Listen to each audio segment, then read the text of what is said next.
राष्ट्रीय स्वयंसेवक संघ के सरसंघ चालक डॉक्टर मोहन भागवत जी को मैं अपने संबोधन के लिए आमंत्रित करता हूं।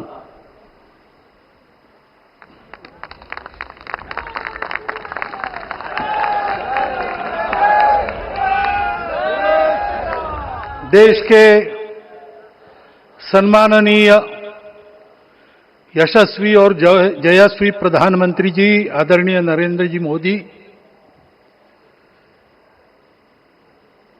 हमारे उत्तर प्रदेश के सम्माननीय मुख्यमंत्री जी श्रीमान योगी जी, राज्यपाल महोदया, मंचस्थ सभी मान्यवर, उपस्थित सज्जन, माता भगिनी, आज हम सबके लिए एक सार्थकता का दिवस है। इतने लोगों ने सपना देखा, इतने लोगों ने प्रयास किए, इतने लोगों ने अपने प्राण अर्पण किए। आज उनकी स्वर्गस्थ आत्मा तृप्त हुई होगी। आज वास्तव में अशोक जी को वहां शांति मिली होगी।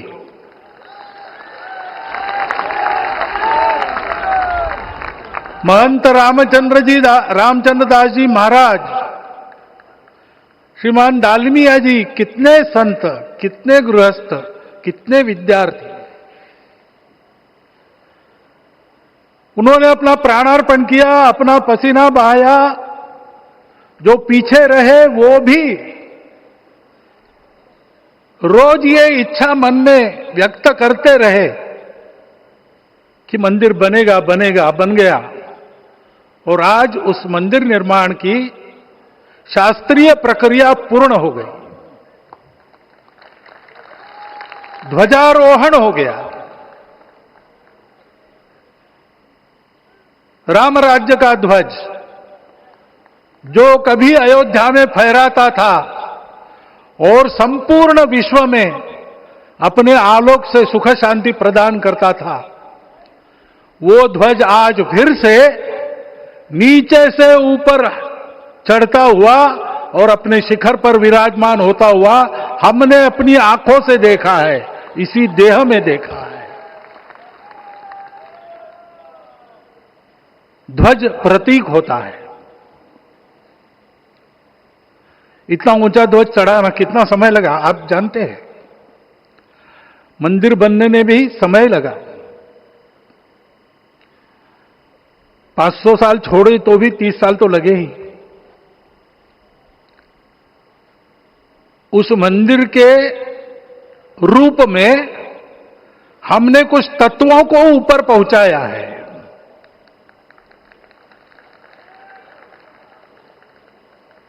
सारा विश्व जिससे ठीक चलेगा, अपने व्यक्तिगत जीवन, पारिवारिक जीवन से लेकर तो सृष्टि जीवन तक सबका जीवन जिससे ठीक चलेगा,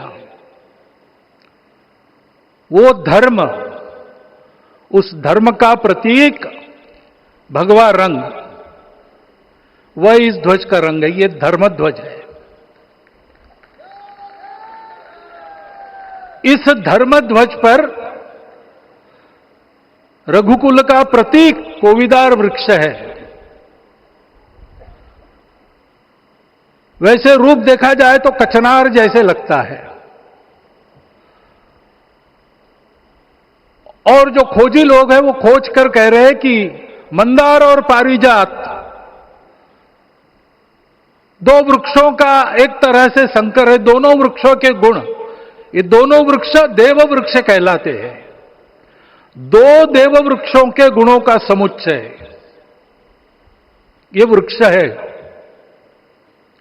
और ये वृक्ष उस रघुकुल की सत्ता का प्रतीक है।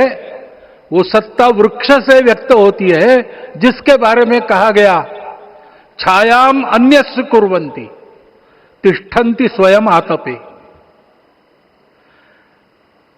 सबके लिए छाया देते हैं, स्वयं धूप में खड़े रहकर।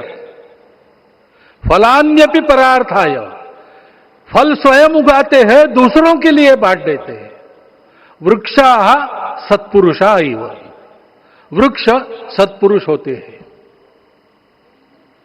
और कचनार के गुण औषधि भी है। कचनार के वृक्ष का अन्न में भी उपयोग है। सब प्रकार से उपयोगी इस वृक्ष का प्रतीक हमने लगाया है। धर्म जीवन ऐसा जीवन होता है, और ये जीवन जीना है, उस जीवन की प्रतिष्ठा करनी है, इस जीवन का झंडा शिखर तक पहुंचाना है। चाहे जितनी प्रतिकूलता हो, चाहे जितनी कठिनाइयां हो, साधनहीनता हो, सारी दुनिया स्वार्थ में बहती होगी, लेकिन हमारा संकल्प है। सूर्य भगवान उस तेज के, उस संकल्प के प्रतीक है। उनके रथ का एक ही चक्र है। 4 चाक वाली गाड़ियां भी एक्सीडेंट करती है तो एक चक्र चलाना है, और रास्ता खराब भी नहीं, रास्ता है ही नहीं। अधांतर में चलो रथस्य एकम चक्रम।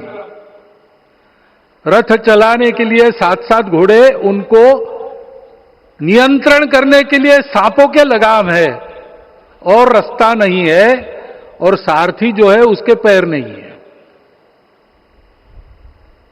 ऐसी गाड़ी चल सकती है क्या? कंप्यूटर में डाटा डालेंगे, कहेंगे नहीं चलेगी।